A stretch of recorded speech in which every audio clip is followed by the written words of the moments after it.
4 de julho de 1969, às 23h14, um jovem casal, Betty Lou Jensen e David Faraday, é brutalmente assassinado em uma estrada de amor isolada ao lado da rodovia Lake Herman. O som de tiros quebra o silêncio da noite, destruindo a tranquilidade da tarde de verão. O pânico se instala quando o assassino foge do local, deixando atrás uma trilha de terror e perguntas sem resposta.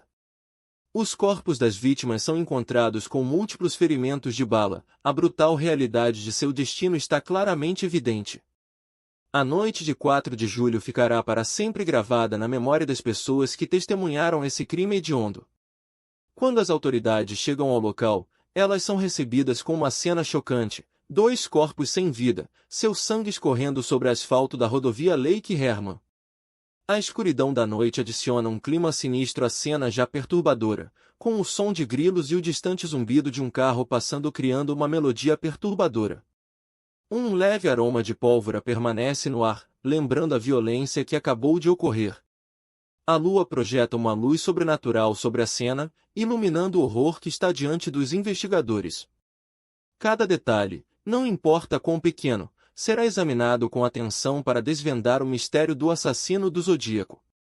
O assassino, uma figura envolta em mistério, é um indivíduo alto e magro, supostamente vestindo um carro vermelho e uma máscara para esconder sua identidade. Os testemunhas relatam ter ouvido um leve rugido de motor à distância enquanto o assassino se afasta do local. As autoridades são deixadas com apenas algumas pistas dispersas, um pedaço de tecido rasgado preso em uma planta e um leve cheiro de gasolina no ar. A verdadeira identidade do assassino permanece desconhecida, mas a investigação está apenas começando. Uma mensagem criptográfica será enviada às autoridades, assinada com um símbolo que se tornará um ícone da era de terror do Zodíaco. Os testemunhas afirmam ter ouvido o som de um carro se afastando do local, seus pneus escorregando ao redor da curva da rodovia Lake Herman. Outros relatam ter visto uma figura em um carro vermelho, mas quando eles se viram para olhar, não há ninguém lá. A fuga do assassino é rápida e sem problemas, deixando atrás apenas uma trilha de confusão e medo. Quando as autoridades começam a processar a cena, elas são recebidas com uma realidade crua. Elas não têm pistas, suspeitos, nem ideia de quem é responsável pelo assassinato brutal de 2 adolescentes inocentes. A investigação está apenas começando, mas já é claro que esse será um caso como nenhum outro. Antes de prosseguirmos, clique no botão de inscrição e ative a campainha, postamos novos casos todos os dias. Você não quer perder um único update sobre esse caso fascinante e terrível de crime real. Estamos prestes a mergulhar fundo no mundo do assassino do Zodíaco, onde mensagens criptográficas, disfarces inteligentes e assassinatos brutais o manterão adivinhando até o final. Vamos voltar ao início dessa história, um lugar onde a linha entre fato e ficção começa a se desenhar. É julho de 1969, e o mundo está prestes a conhecer um dos assassinos em série mais elusivos e terríveis da América. A história do assassino do Zodíaco começa em uma tarde quente de verão em Vallejo, Califórnia, onde uma estudante de ensino médio de 16 anos chamada Darlene Ferrin está em uma data com seu namorado, Michael Magial. Enquanto eles estão estacionados em uma estrada de amor isolada, uma figura em um carro preto se aproxima, atirando em Darlene várias vezes antes de se voltar para Michael. A verdadeira identidade do assassino permanece desconhecida, mas a investigação que segue descobrirá uma rede tortuosa de mensagens criptográficas, disfarces inteligentes e uma trilha de terror que se estende por todo o estado da Califórnia. À medida que mergulhamos mais fundo no mundo do Zodíaco, exploraremos as complexidades dessa figura enigmática, desde sua vida precoce e possíveis motivações até os famosos códigos criptográficos que têm intrigado os investigadores por décadas. A figura central nesse caso era Arthur Leigh Allen, um homem que vivia em Vallejo, Califórnia. Na época, ele tinha cerca de 39 anos de idade e era conhecido por ser um pouco um solitário. Ele trabalhou em várias funções, incluindo trabalhar em uma loja de plantas locais e vender imóveis. Allen tinha uma família, incluindo sua esposa e um filho adolescente. Seus vizinhos o descreveram como amigável e cortês. A vida diária de Allen parecia girar em torno de sua família e seu trabalho. Ele era particularmente próximo de seu filho e gostava de passar tempo com ele. Os vizinhos o viam frequentemente caminhando com seu cão ou conversando com os garotos locais. A personalidade de Allen foi descrita como carismática, mas algumas pessoas o achavam um pouco estranho. Apesar disso, ele era bem aceito na comunidade e muitas pessoas o confiavam. Uma razão pela qual Allen era agradável era devido ao seu comportamento amigável. Ele frequentemente emprestava uma mão amiga aos seus vizinhos e era conhecido por ser generoso. Seu senso de humor também foi bem recebido por aqueles ao seu redor.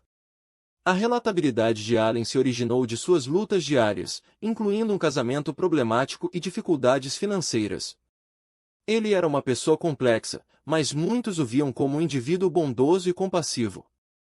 As relações de Allen se baseavam na confiança, e muitas pessoas o confiavam implicitamente. Sua esposa, Beth, parecia ser a única que o conhecia bem o suficiente para ver além de sua fachada charmosa. O filho de Allen também o admirava, mas ao longo dos anos, ele começou a notar alguns comportamentos perturbadores. Quanto aos seus vizinhos, eles geralmente viam Allen como uma presença amigável em suas vidas. Mas o que eles não sabiam era que o comportamento de Allen estava prestes a mudar de uma forma drástica. Os meses que antecederam o incidente estavam marcados por uma sensação de normalidade, mas mudanças sutis no comportamento de Allen começaram a emergir. Sua esposa notou que ele agia de forma estranha, especialmente após ter saído sozinho à noite. Beth tentou ignorar como mera paranoia, mas algo não parecia certo. Enquanto isso, o filho de Allen começou a notar que seu pai estava passando cada vez mais tempo no telefone, frequentemente falando em tons baixos. À medida que os dias passavam, o comportamento de Allen se tornou cada vez mais errático. À medida que os primeiros sinais de alerta emergiram, ninguém parecia prestar muita atenção. A esposa de Allen estava ocupada com sua própria vida, e seus vizinhos estavam distraídos demais para notar as mudanças sutis em seu comportamento. Foi apenas mais tarde, quando a extensão total das ações de Allen se tornou clara, que as pessoas começaram a olhar para trás e tentar juntar os pedaços. Uma pergunta, no entanto, permanece sem resposta: o que desencadeou a queda de Allen na escuridão? Em uma agradável noite de 20 de dezembro de 1968, em Vallejo, Califórnia, a cidade estava fervilhando com preparativos para as festas de Natal. O tempo era suave, com uma temperatura de 67 graus Fahrenheit e céu azul claro.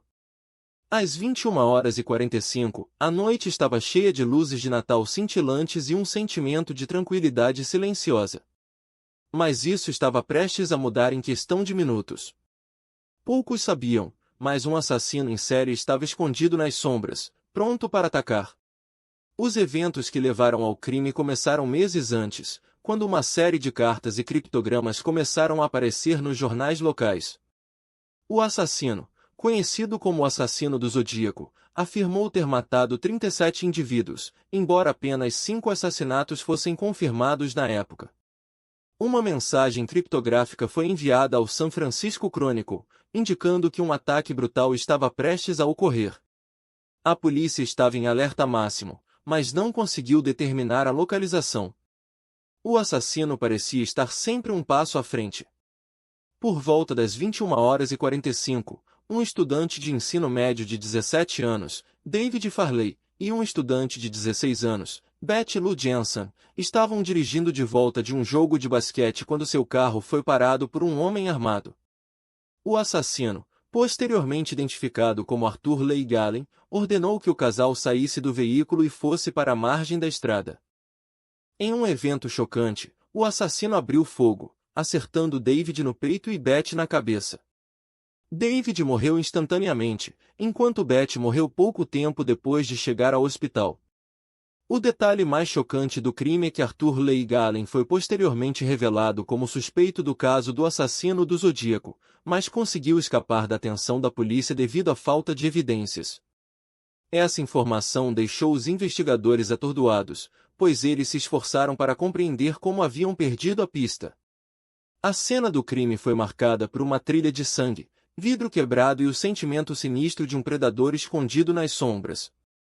As famílias das vítimas foram deixadas para se recuperar, suas vidas para sempre mudadas pelo ato sem sentido de violência.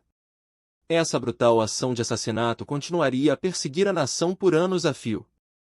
Às 8h45 da noite do dia 4 de julho de 1969, um operador de polícia em Vallejo, Califórnia recebeu uma ligação de um indivíduo desconhecido que se apresentava como o assassino do Zodíaco, o mais recente em uma série de cartas criptografadas e códigos enviados para jornais locais.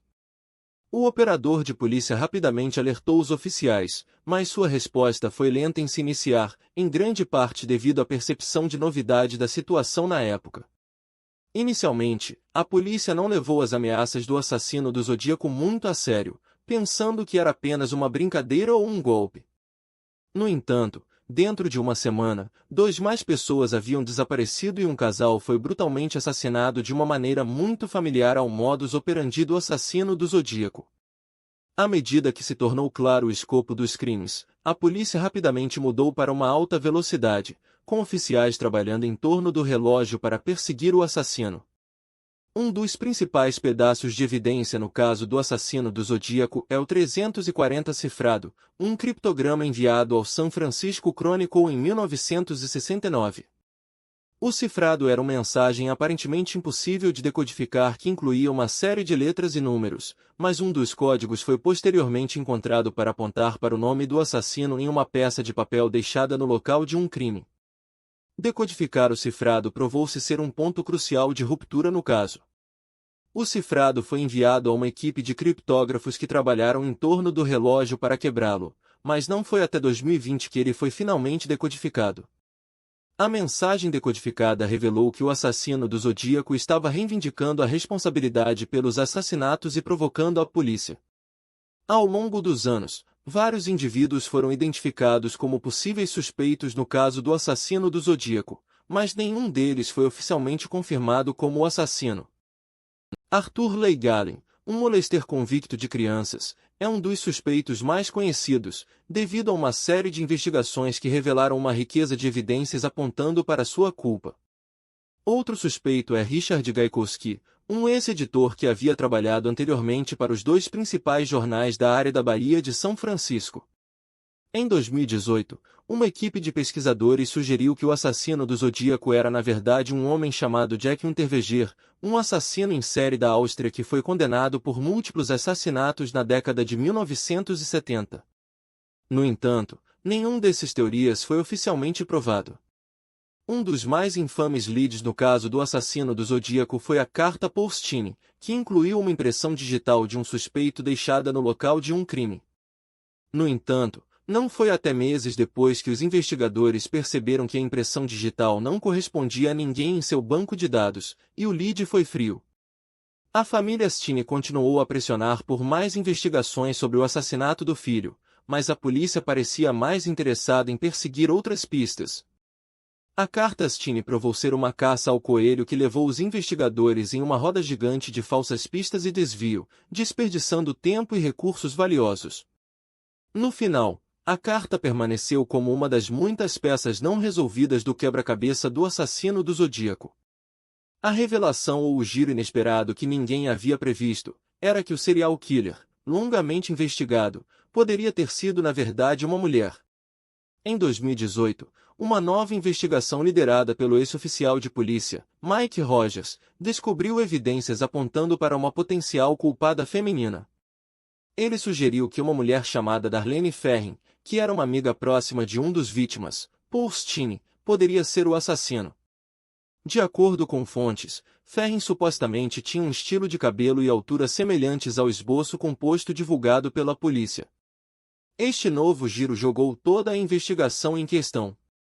Mais detalhes sobre o giro revelaram que Ferrin havia sido entrevistada pela polícia várias vezes durante a investigação, mas seu nome nunca entrou no radar dos principais suspeitos.